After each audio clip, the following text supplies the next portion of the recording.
अभिजित पाटील फडणवीसांच्या भेटीसाठी पोहोचलेत। माढासाठी फडणवीसांची ही मोठी खेळी म्हटली जाते।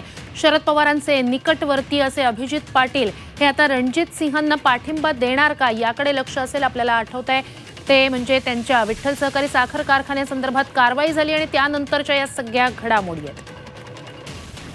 आता अभिजित पाटील काय निर्णय घेत आहेत? माढासाठी फडणवीसांकडून सुद्धा डाव टाकले जात आहेत। इकडे शरद पवारांनी माढा आणि सोलापूर संदर्भात मोहिते पाटील यांना सोबत घेत एक वेगळी खेळी खेळलेली होती।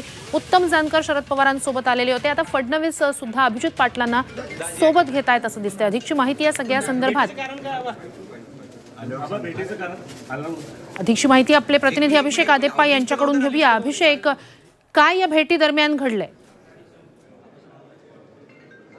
अभिजित पाटील यांना कारखान्यासंदर्भात नोटीस बजावण्यात आलेली होती। राष्ट्रवादी काँग्रेस पक्षाचे पवार गटाचा अमृत नोनी गॅस्ट्रिन, अपचन, ऍसिडिटी, गॅस्ट्रबल ह्यापैकी तुम्हाला कुठलाही गॅस्ट्रिक प्रॉब्लेम झाला, उपाय एकच, अमृत नोनी गॅस्ट्रिन।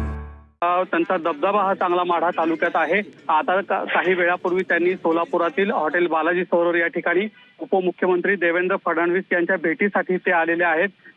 गेल्या 2-4 दिवसांपासून ते भाजपात जाणार अशी चर्चा या ठिकाणी रंगलेली होती। आता तशातच ते तसंच घडताना दिसून येते। आता ते देवेंद्र फडणवीसांच्या भेटीला आले, त्यामुळे आता ते भेटीमध्ये नेमकी चर्चा काय होणार याकडे पाहणं महत्त्वाचं ठरणार आहे। त्यासोबत त्यांची प्रवेश देखील भाजपात होईल अशी शक्यता या ठिकाणी वर्तवण्यात येत आहे। नक्कीच आता काय घडामोडी घडतायत त्यावर तुम्ही लक्ष ठेवून राहाच। अपडेट्स तुमच्याकडनं घेऊच। तुर्तास धन्यवाद तुम्ही दिलेल्या संपूर्ण माहितीसाठी।